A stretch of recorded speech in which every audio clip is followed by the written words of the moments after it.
Room to Roam, Chapter 20, Home. Once checked in, I walked through the quiet hostel to a small private room.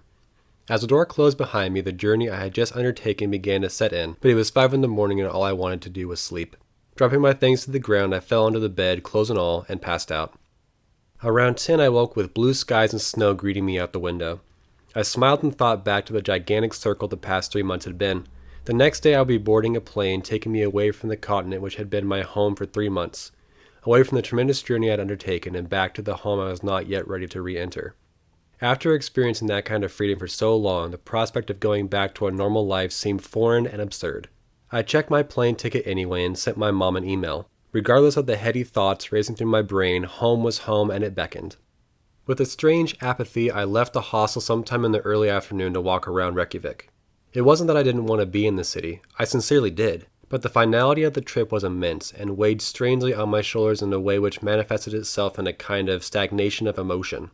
The snow crunched underneath my boots, the same boots which had treaded across Austrian Alps, over sandy beaches and through countless bars, as I made my way toward the Hallgrímskirkja, the sloped church which had been my first tourist destination of the trip. Stopping for only a moment, a flood of visuals washed over me. Using Icelandic money to pay to get to the top, renting the car, traveling through the countryside, it was all there in a flash. As I continued onward, little things triggered these visual memory roller coasters. They made me nostalgic and left wanting to go back to that person those months ago, filled with worry and anxiety of what lay ahead. The person who was standing in those same boots was different. He had seen things and learned things and was completely confident in whatever obstacles stand in the way. I had left that anxiety behind and replaced it with a feeling of conquest and, strangely, a feeling of been there done that about Reykjavik. Perhaps it was because I knew how easy it would be to find another adventure, how easy it was to jump on another plane and fly anywhere else in the world. Throughout those thoughts, I had kept wandering over the slippery sidewalks and found myself in the shopping district amongst the throngs of tourists, gazing into the shops, admiring trinkets and postcards. I bought a few last-minute souvenirs, found a quiet spot for coffee, sipped slowly, then wound my way back to the privacy of my hostel room.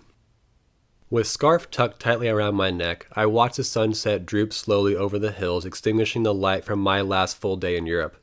The next several hours were spent compiling notes, making lists of stories to write, and drinking cheap, low-alcohol beer, which tasted like it had come from a lame sheep. Morning came as it had the previous 94 days, full of light and promise. I checked my flight information, everything was on time. The sky was blue and the weather crisp. I ventured once more into the innards of Reykjavik, soaking up the last hours of Europe. Back at the hostel, I sat in the common room with my ragged day pack, which had turned into my only pack, while I waited on the airport shuttle to pick me up. As I sat there in the quiet serenity of finality, a group of young, fresh-faced Australians burst into the room having just arrived. The juxtaposition of their air of adventure couldn't have been more different than my feeling of something which had come to an end. They sat behind me, cracking beers and poring over the map of Iceland which lay before them. Their emotions were magnetic and infectious. I turned around and started a conversation with them, as is common in the common rooms of all the hostels I had been, and talked about their plans and how long they were planning on staying in Iceland and other trivialities of travel which to those involved couldn't be farther from trivial. All of us laughed and got giddy with stories and proclamations and promises, and before long my shuttle driver walked into the common room to see a bunch of young fools drunk off their own journeys. I said goodbye to the people in the Icelandic hostel's common room and wished them all the best and safe travels. We had known each other for less than an hour, but it felt like a bond which had lasted years. The drive to the airport wasn't long as we picked up 6 other passengers and skirted the countryside and the ocean. My eyes were glued on everything all at once. I wanted to be sure I soaked every bit of Iceland in as I could, trying to maximize my last hours of the trip like a greedy addict savoring the last drops in the bottle.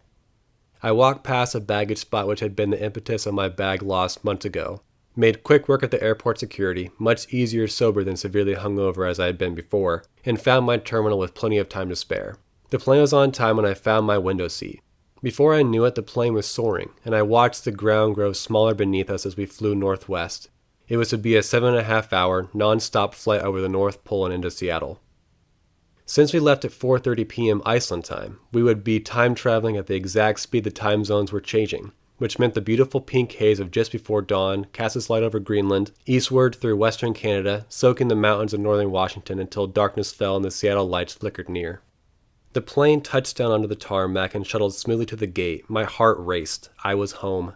With passport clenched in hand, I nervously walked to customs. The experience entering the UK had scarred me, and for many agonizing minutes I shuffled my way toward the customs agents, worrying they wouldn't take me, sweating over all the possibilities of not getting to go home. With a simple sign, I scanned my passport through an automatic machine and was granted access to America. The flood of relief shot through me like a kind of adrenaline injection as I bounded down escalators and past people I deemed too slow. The next flight was from Seattle to Portland. Through the night's darkness, I stared out the window, watching the blinking light on the plane's engine flash, then light up the downpour of rain around it, only to dim, then repeat the action. With my music blaring and not wanting to sleep, I stared at the spectacle with burning eyes. The next leg of the trip was on a much smaller plane, one with exposed engine blades of which I had never actually flown, which flew us from Portland to Pasco, Washington. The man next to me was a seasoned business traveler, and we spent our time drinking complimentary beers, talking over one another in great excitement about all manner of things. Turbulence hit a few times, sloshing our beers but not getting in the way of our stories. Our small plane landed in an ever smaller airport, and I wished my compatriot the best as I hurried off the plane onto the wet tarmac of the Pacific Northwest. With legs racing and eyes burning from lack of sleep and excitement at being home, I climbed the steps, hurried through the mostly empty airport with sleepy janitors along their business and airport staff leaning on elbows. I turned around corners, passed through gates, and with a start saw the meaning of home. With teary eyes and big smiles, my mother, grandmother, and sister were standing there waiting for me. Tears welled in my dry eyes as I reached for my mom and gave her a great hug. We all embraced and smiled wide. It was official. I was home. We drove to my grandmother's house in a cacophony of noise, mostly my sleep-deprived brain trying to make sense of the world around me. I asked how the family was doing, and they asked how I was feeling and told me how skinny I looked and kidded me about having some kind of bed lice from the hostile beds of Europe. It was a car ride full of nervous laughter, an expression of the relief we all felt. Relief on their part was obvious. I was home safe, but my relief came from making it all those miles back to the sanctity and normalcy of my vision of home, which had not been 1 ounce of feeling different. We arrived at my grandmother's house, and I smelled the perfumes and pleasant odors of meals prepared perfectly, and saw the antique cookware and pictures hanging on the walls, the same ones which had been hanging since I was born, and truly felt the adventure had ended. My brain wouldn't shut off as the clock neared midnight. I was jet-lagged, my eyes were burning, and I had been up for over 24 hours. All of us hugged tightly and departed for our rooms. They had given me the enormous king-size bed, and I stripped down to my underwear, unclipped my long, greasy hair, and laid down stretching to eternity. I had not been in a bed even half that size for over 3 months.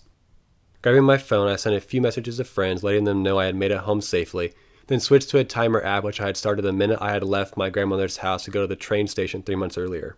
Every minute of that clock had a memory attached to it. As I laid in that oversized bed, I looked back on each of those days with zero regret.